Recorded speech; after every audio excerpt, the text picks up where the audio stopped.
অন্তর হয়ে যাবে 100 কোটি টাকার মালিক। আল্লাহ বাবারে বাবা, আমি এখনো কোটি টাকার মালিক হইতে পারিনি, 100 কোটি টাকার মালিক কিভাবে হব? মানে আমাদের সব ব্যাংক ব্যালেন্স সবকিছু শেষ। আমারও ব্যাংক ব্যালেন্স শেষ গাইস।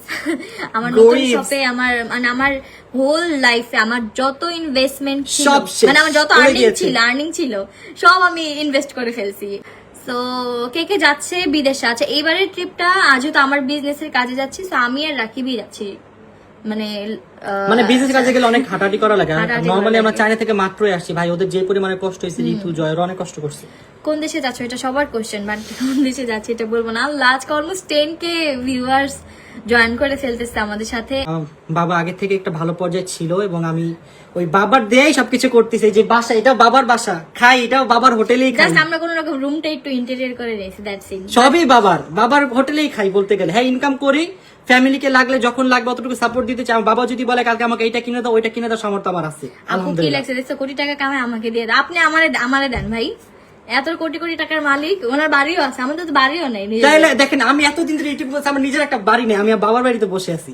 তাই বুঝেন, অনেকে তো মনে করেন যে একটা ভিডিও মানে হাজার হাজার কোটি কোটি টাকা। না ভাই, এত হাজার হাজার কোটি টাকা পাই না, বাট যতটুকু পাই আলহামদুলিল্লাহ আমি আমার শখ পূরণ করতে পারতেছি। যখন যেটা লাগে সেটা কিনতে পারতেছি। ফ্যামিলির যদি কোনো বিপদ হয় ফ্যামিলিকে সাপোর্ট দিতে পারতেছি। আশেপাশে কেউ বিপদে পড়লে তাকে বিপদ থেকে উদ্ধার করতে পারবো।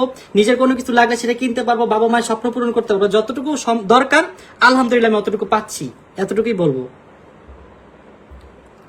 হালাল হইতে টাকা ইনকাম করা গাইজ অনেক অনেক কষ্ট। আপনারা এইটাই ভাবেন যে বাংলাদেশের নাম্বার 1 ইউটিউবার, দেখেন মাত্র $500 পাইছে একটা ব্লগ দিয়ে, যার এত মিলিয়ন মিলিয়ন ভিউজ, যার এত এত সাবস্ক্রাইবার্স, তার ইনকাম এইরকম অবস্থা।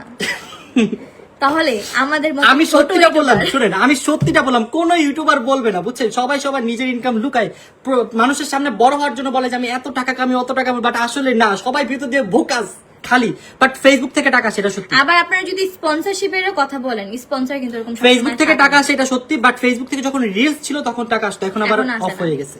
আর রিলসে তো আমি অত কামাইতেও পারি না, কারণ ফেসবুক পেজে সমস্যা ছিল। আর ওই আপনি একটু উল্টাপাল্টা ভিডিও বানাইতে হবে ফেসবুকে আপনার জন্য সুন্দর ভিডিও বানানো, ওগুলো চলবে না। দেখবেন মাঝে মাঝে আমি একটু ফেসবুকে অনেক টাকা ব্লগ করে এত টাকা কামাও। আচ্ছা, এটা আপনি লাইভে হয়তো পরে জয়েন করছেন, একটু পরে আবার টেনে ব্যাক করে দেখেন যে কত টাকা কামাই। বা হয়তো আপনি টিকটকে থাকলে টিকটকে দেখে নিতে পারবেন, কারণ for the first time Rakib Hossain তার আমি আমার ইনকাম রিভিল করে দিয়েছে। সো একটু পরে টিকটকে এটা চলে আসবে, আপনারা তখন ওখান থেকে নিয়ে দেখতে পারবেন। আপনি অনেক হার্ড ওয়ার্কিং করেন আর আপনাদের সবাইকে ভালো লাগে। ভাই, একটা ব্লগের জন্য আমি যে কি পরিমাণে কষ্ট করি এটা যদি আপনারা দেখতেন তাহলে বুঝতেন। না ঘুমায় প্রতিদিন, যখন ট্যুরে যাই আর কি, নরমালি বলতেছি 6টা বাজে উঠি, বাসা ঢুকতে 12টা বেজে যায়। তারপর ভিডিও সাবমিট করে এডিটরের কাছে সবকিছু করতে করতে আরো 2 ঘন্টা চলে যায়। যখনই দেশের বাইরে যাই 3 থেকে 4 ঘন্টা বেশি ঘুমাইতে পারি না।